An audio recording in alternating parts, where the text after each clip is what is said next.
Assalamualaikum warahmatullahi wabarakatuh. Halo anak-anak Miss semuanya. Ketemu lagi nih dengan Miss Yuni. Hari ini kita akan belajar IPA lagi. Kita mulai ya. Untuk anak-anak Miss kelas 6 semuanya, kompetensi dasar pelajaran IPA hari ini adalah mengidentifikasi perubahan yang terjadi di alam, hubungannya dengan penggunaan sumber daya alam, dan pengaruh kegiatan manusia terhadap keseimbangan lingkungan sekitar. Nah, materi kita adalah tentang keseimbangan ekosistem.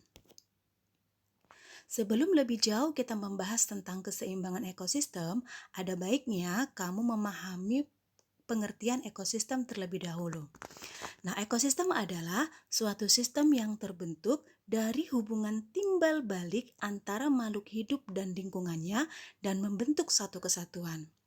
Nah, contoh ekosistem ini ada yang alami, ada juga yang buatan. Contoh ekosistem alami adalah ekosistem hutan, ekosistem laut, dan ekosistem padang pasir. Sedangkan contoh ekosistem buatan diantaranya sawah, kebun, dan tambak. Nah, secara alami ekosistem ini dalam keadaan seimbang. Akan tetapi, karena aktivitas atau kegiatan manusia, ekosistem ini bisa terganggu bahkan terjadi ketidakseimbangan.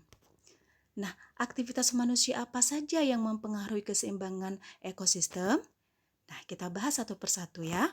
Yang pertama adalah pengundulan hutan dan perburuan liar. Nah, di kelas 4 dan 5, kamu sudah mempelajari begitu besar manfaat hutan. Di antaranya sebagai paru-paru dunia, pensuplai oksigen yang utama, dan bahkan sebagai tempat tinggal hewan. Nah, coba kamu bayangkan apabila hutan digundul atau dibakar, bahkan hewan-hewan di dalam hutan tersebut diburu. Apa yang akan terjadi? Nah, ini bisa berakibat yang pertama, suplai oksigen akan berkurang. Kenapa?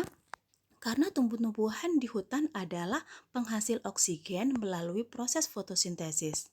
Nah, jika tumbuh-tumbuhan ini ditebang, maka akan mengakibatkan suplai oksigen akan berkurang.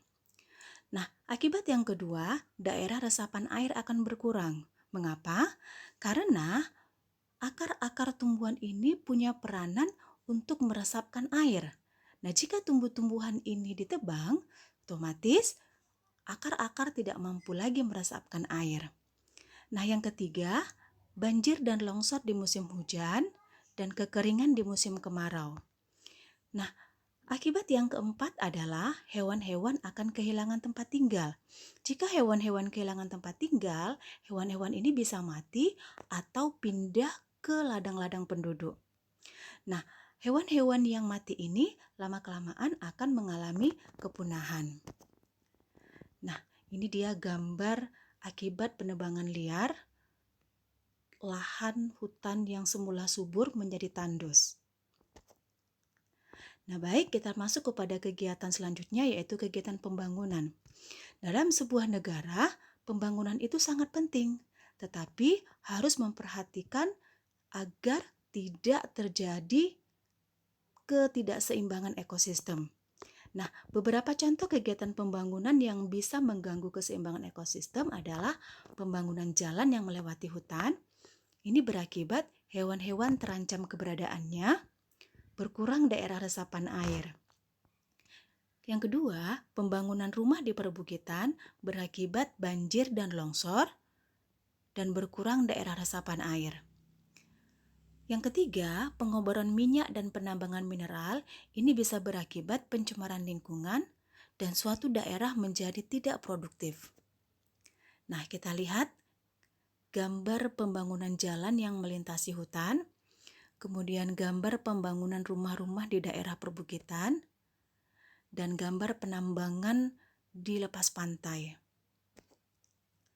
Nah, kegiatan selanjutnya adalah pembuangan sampah dan limbah. Nah, pembuangan sampah dan limbah secara sembarangan ini bisa berakibat yang pertama, pencemaran air, udara, dan tanah. Yang kedua, pencemaran air akibat limbah dapat menyebabkan ikan-ikan mati, dan ikan-ikan ini tidak bisa dikonsumsi oleh manusia. Yang ketiga, sampah plastik yang tertimbun dalam tanah dapat menyebabkan kerusakan tanah sehingga tanah tidak subur lagi. Yang keempat, pembuangan sampah di saluran air dapat menyebabkan terjadinya banjir. Nah, perhatikan gambar pembuangan limbah di perairan yang bisa menyebabkan ikan-ikan mati. Nah, kegiatan selanjutnya adalah penggunaan pestisida dan pupuk secara berlebihan. Nah, bagi petani, pestisida dan pupuk adalah hal yang penting untuk meningkatkan produksi pertanian. Tapi jika penggunaannya berlebihan, ini bisa berakibat buruk. Apa saja? Yang pertama, hama dan gulma menjadi resisten. Kemudian terjadi pencemaran lingkungan. Selanjutnya, pupuk yang dialirkan oleh air hujan ke sungai dan danau dapat menyebabkan pertumbuhan tumbuhan air yang tidak terkendali, sehingga mengganggu kehidupan organisme di dalam air. Nah, selanjutnya kegiatan manusia yang lain yang bisa menyebabkan ketidakseimbangan ekosistem adalah pemanfaatan hewan dan tumbuhan secara besar-besaran dan tidak terkendali. Dan ini bisa membahayakan ekosistem. Contohnya, pengambilan kulit harimau dan pengambilan kulit ular. Ini adalah contoh pemanfaatan hewan yang tidak baik. Selanjutnya, pengambilan gading gajah dari hewan gajah.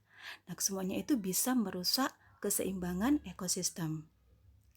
Nah, baik anak-anak Miss, itu tadi penjelasan mengenai aktivitas manusia yang dapat mengganggu keseimbangan ekosistem. Selanjutnya, kamu mengerjakan tugas. Nah, langkah-langkah tugas yang harus kamu kerjakan, yang pertama, perhatikan gambar berikut ini. Yang kedua, identifikasilah dampak yang bisa terjadi akibat peristiwa pada gambar. Nah, ini gambarnya. Kamu perhatikan gambarnya, itu gambar apa, kemudian kamu identifikasi akibat atau dampak bila hal ini terjadi. Kemudian kamu tuliskan di buku tulis kamu. Baik anak-anak Miss semuanya, demikian pelajaran IPA kita untuk hari ini. Jangan lupa kerjakan tugasnya. Sampai ketemu di materi selanjutnya.